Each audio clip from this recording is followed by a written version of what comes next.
Dear student, class 12th की chemistry में आज हम लोग यौगिकों का IUPAC नामकरण, IUPAC nomenclature of coordinate compounds के विषय में पढ़ेंगे। उपसहसंयोजी यौगिकों का IUPAC पद्धति में नामकरण करने के लिए उन्हें विभिन्न वर्गों में विभक्त कर आसानी पूर्वक ज्ञात किया जा सकता है। किसी उपसहसंयोजी यौगिक का IUPAC पद्धति में नाम उन्हें विभिन्न वर्गों में विभक्त कर करके आसानी से ज्ञात कर सकते हैं। इसी क्रम में हम लोग सबसे पहले आयनों का नामकरण करेंगे। किसी उपसहसंयोजी यौगिक में एक धन आयन होगा, एक ऋणायन होगा, हो सकता है धनावेशी संकुल हो या फिर ऋणावेशी संकुल हो। तो उस धन आयन एवं ऋण आयन की IUPAC पद्धति में किस प्रकार से नामकरण करेंगे।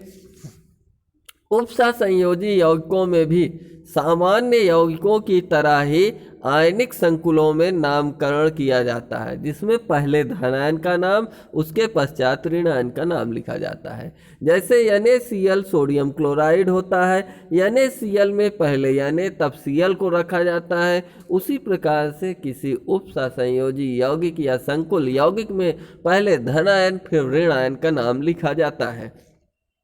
उदाहरण K2PtCl6, इसमें K2 आपका साधारण आयन है जो कि धन आयन है, जबकि PtCl6 ऋणावेशी संकुल है।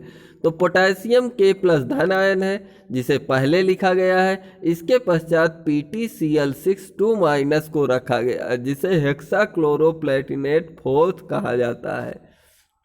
अतः K2PtCl6 का नाम पोटेशियम हेक्साक्लोरोप्लेटिनेट 4 होगा।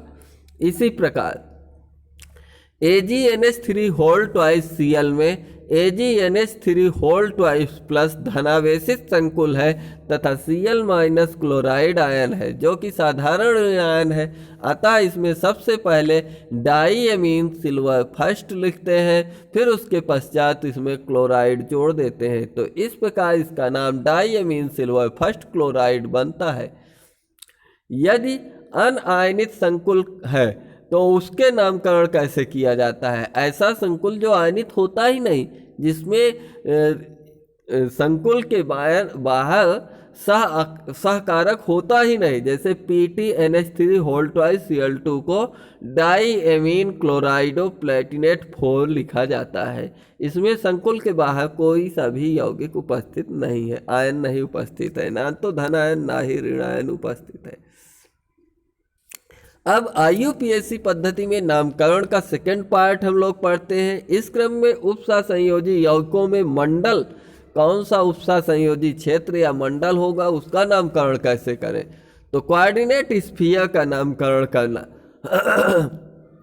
उपसहसंयोजी क्षेत्र का नाम लिखने से पहले लिगैंड का नाम लिखा जाता है। लिगैंड धनावेशित है या ऋणावेशित है या फिर उदासीन लिगैंड है। फिर केंद्रीय धातु परमाणु का नाम और ऑक्सीकरण अवस्था उसके साथ उसकी लिख दी जाती है। उदाहरण CONH3 3+ में अमोनिया एक लिगैंड है। अमोनिया का नाम पहले होगा, CO केंद्रीय धातु परमाणु है, इसका नाम बाद में होगा।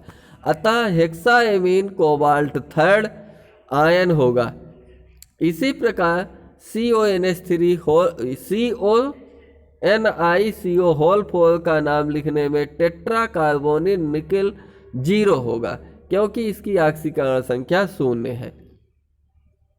इसी प्रकार CuNH3 2+ का नाम टेट्राएमीन कॉपर होगा, ना कि कॉपर टेट्राएमीन होगा। लिगैंडों का नामकरण। किसी उपसहसंयोजी यौगिक में उपस्थित धनावेशित, ऋणावेशित या उदासीन लिगैंड का नामकरण कैसे करें। उपसहसंयोजी यौगिक तथा संकुलों में केंद्रीय धात्विक आयन प्रायः ऋण आयनिक तथा उदासीन लिगैंड से जुड़े होते हैं। धन आयनिक लिगैंड दुर्लभ संकुल बनाता है। जो धन आयन के रूप में लिगैंड होता है वह दुर्लभ वीक कॉम्प्लेक्स बनाता है। अतः विभिन्न लिगैंडों का नामकरण निम्नवत करते हैं। इसका क्रम क्या है। लिगैंडों के नामकरण के वे ऋणात्मक लिगैंड जिनके अंत में IDE होता है, IDE होता है, जैसे क्लोराइड, ब्रोमाइड, आयोडाइड, तो उनका ID हटाकर O जोड़ दिया जाता है, क्लोरो ब्रोमो आयोडो कर दिया जाता है। तो यहाँ पर दिखाया गया है chloride ion, chloride CHLORID Cl- इसका प्रतीक होता है, क्लोरो कर दिया गया, ब्रोमाइड को ब्रोमो कर दिया गया, फ्लोराइड को फ्लोरो कर दिया गया, आयोडाइड को आयोडो कर दिया गया, सल्फाइड को सल्फाइडो कर दिया गया, नाइट्राइड को नाइट्राइटो कर दिया गया और साइनाइड को साइनो कर दिया गया। वे ऋणात्मक लिगैंड जिनके अंत में ITE होता है ITE नहीं ATE होना चाहिए, ATE 8 carbonate, oxalate, sulphate, nitrate, sulphide और एसीटेट, नाइट्राइट, ये होते हैं। तो इनका प्रतीक के सम्मुख इनका नाम कार्बोनेटो कर दिया जाता है, ऑक्सीलेटो, सल्फेटो, नाइट्रेटो, सल्फाइटो, एसीटेटो और नाइट्राइटो कर दिया जाता है। उदासीन लिगैंड जिनके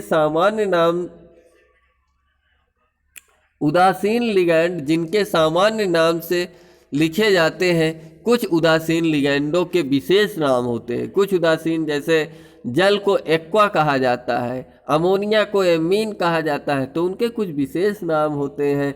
तो यहाँ पर तत्वों के विशेष नाम दिए गए हैं, जैसे यहाँ पर दिखाया गया है NH2 CH2 CH2 NH2 diethylene diamine EN इसे कह दिया गया। C5H5N पिरिडीन PY कह दिया गया। C6H5 होल थ्राइसफी ट्राइफेनिल फास्फीन PH3 फास्फीन कह दिया गया। C6H5N बॉन्ड C6H5N को डाईफिरिडाइल कहा गया। कुछ प्रमुख लिगैंडों के नाम: H2O को एक्वा, CO को कार्बोनिल, SO को सल्फोनिल, NH3 को एमीन, CS को थायोकार्बोनिल, OH को हाइड्रोक्सो, NO को नाइट्रोसिल, NO2 को नाइट्राइल कहा जाता है। धनात्मक लिगैंडों के नाम के अंत में IUM जोड़ा जाता है। NO प्लस नाइट्रोसोनियम, नाइट्रोसो होता है, nitrosonium oil, ammonium, NH4 plus को अमोनियम कहते हैं। NH2 NH3 प्लस को डाई हाइड्राजीनियम कहा जाता है। X प्लस को हेलोनियम कहा जाता है। NO2 प्लस को नाइट्रोनियम कहा जाता है। इस प्रकार इनका लिगैंडों का नामकरण किया जाता है। इसके पश्चात जब किसी संकुल आयन में एक से अधिक प्रकार के लिगैंड उपस्थित हो, धनावेशित लिगैंड भी हो, ऋणावेशित लिगैंड भी हो, या दो या अधिक धनावेशित लिगैंड हो, या एक धनावेशित एक उदासीन या एक ऋणावेशित एक उदासीन लिगैंड उपस्थित हो, तो क्या करेंगे? उन्हें अंग्रेजी वर्णमाला के अक्षर क्रम में व्यवस्थित करते हैं। अंग्रेजी वर्णमाला क्रम में जो अक्षर पहले आएगा उसको पहले लिखेंगे, जो बाद में आएगा उसे बाद में लिखेंगे,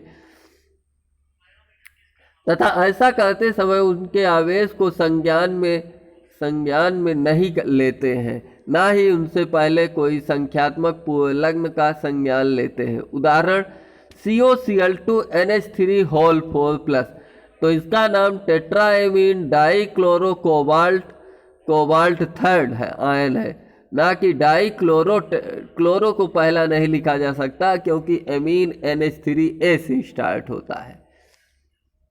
और यहाँ पर Cl पहले आता है, N बाद में आता है, Cl का C पहले आता है, N बाद में आता है, इसलिए Cl को पहले लिखा गया, N को बाद में।